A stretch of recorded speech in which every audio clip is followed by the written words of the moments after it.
আসসালামু আলাইকুম। আজ আমি আপনাদেরকে একটি নতুন গল্প শোনাবো। চলুন শুরু করি। জঙ্গলের রাজা বাঘমশাই ঢাকঢোল পিটিয়ে জানিয়ে দিল, কোনো বাচ্চাকে নিরক্ষর রাখা চলবে না। সবার জন্য যথাযথ শিক্ষা সুনিশ্চিত করতে হবে। সব ছেলে মেয়েদের স্কুলে পাঠাতে হবে। পড়াশোনা শেষ হলে সবাইকে সার্টিফিকেট দেওয়া হবে। সব বাচ্চারা স্কুলে অ্যাডমিশন হয়ে গেল। রাজা মশাইয়ের পার্সোনাল স্কুলে সবাইকে যথাযথ শিক্ষা দেওয়া হবে। শুরু হলো সর্বশিক্ষা অভিযান। হাতির বাচ্চা স্কুলে এলো, বাদুড়ের বাচ্চা স্কুলে এলো, মাছ, কচ্ছপ, বিড়াল, উট, জিরাফ সবার বাচ্চা স্কুলে পৌঁছে গেল। শুরু হলো ধুমধাম করে পড়াশোনা। ফার্স্ট ইউনিট টেস্ট হলো। হাতির বাচ্চা ফেল। কোন সাবজেক্টে ফেল?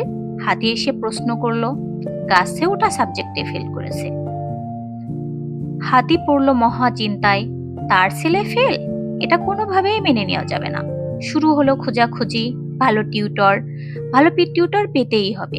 সন্তানের শিক্ষার ব্যাপারে কোনো রকম কম্প্রোমাইজ করা যাবে না।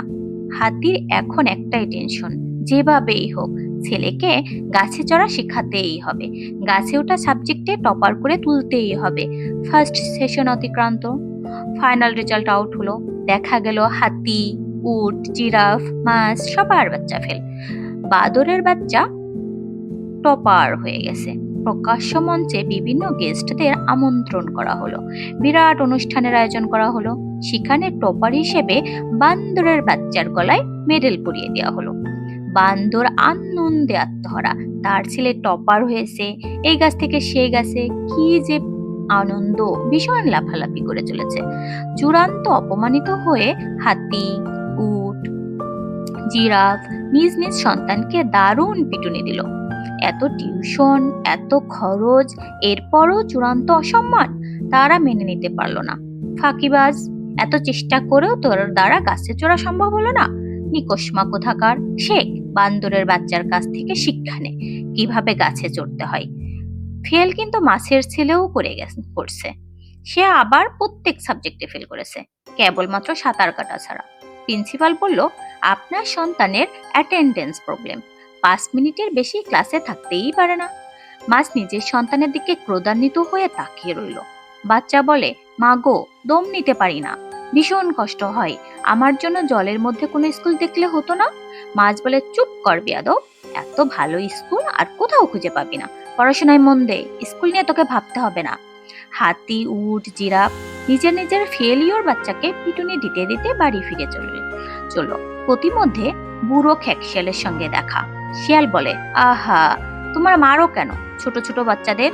উট বলে, মেরেই ফেলবো আজ ওকে। আমার মান সম্মান কিছুই বজায় রাখলো না। শিয়াল বলে, কি হয়েছে সেটা তো বলো। হাতি বলে, এত বড় শরীর নিয়ে গাছে চড়তে পারলো না। বান্দরের ছেলে টপার হলো, মান ইজ্জত কিছুই অবশিষ্ট থাকলো না। শিয়াল অট্ট হাসিতে ফেটে পড়ল। আচ্ছা, তোমরা গাছে চড়তে পারো? জিরাফ বলে, আমরা তো নিরক্ষর, তখন এসব স্কুল টিস্কুল ছিল না, থাকলে শিখে নিতাম, অবশ্যই গাছে উঠতে পারতাম। শিয়াল বলল, তোমাদের গাছে চড়ার কি প্রয়োজন সেটাই বুঝতে পারলাম না। শোনো হাতি, তুমি নিজের বিশালাকার সুর উঠিয়ে ধরো, গাছের সবচেয়ে বড় ফলটি পেরে ভক্ষণ করো, তোমার গাছে উঠা লাগবে না। উঠ ভাই, তোমার অনেক উঁচু ঘাড় বাড়িয়ে দাও, গাছের সর্বশ্রেষ্ঠ ফল পাতা পেরে খাও। বন মাছ, তোমার সন্তানকে নদীর স্কুলে ভর্তি করে দাও, ওকে মন ভরে সাঁতার কাটতে শেখাও, দেখবে একদিন তোমার ছেলে নদী অতিক্রম করে সমুদ্র পাড়ি দেবে, 7 সমুদ্র পার করে তোমার নাম উজ্জ্বল করে দেবে।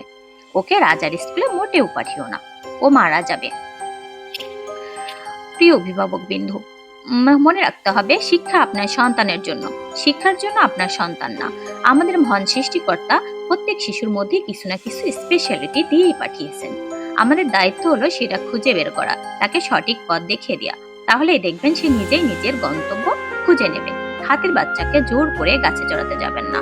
মনে রাখবেন, মাছের বাচ্চা জলহীন স্কুলে গেলে দম ফেটে মারা যাবে। শিক্ষা দীক্ষা, খেলাধুলা, নাচ গান, শিল্পকলা, অভিনয়, ব্যবসা, যে কোনো ক্ষেত্রেই হোক, সন্তানের প্রতিভার মূল্যায়ন করুন। ওদের ইচ্ছা গুলো চিনে নিন, ওদের প্রতিভার মূল্যায়ন করুন। আপনার দায়িত্ব শুধু একটাই, সন্তানকে সদাচরণ, নৈতিকতা, মূল্যবোধ, মানবতার শিক্ষা দিয়ে যাওয়া। আর বর্তমান শিক্ষাক্রমের যথেষ্ট উপযুক্ততা রয়েছে। ধন্যবাদ সবাইকে। ভালো থাকবেন। আসসালামু আলাইকুম।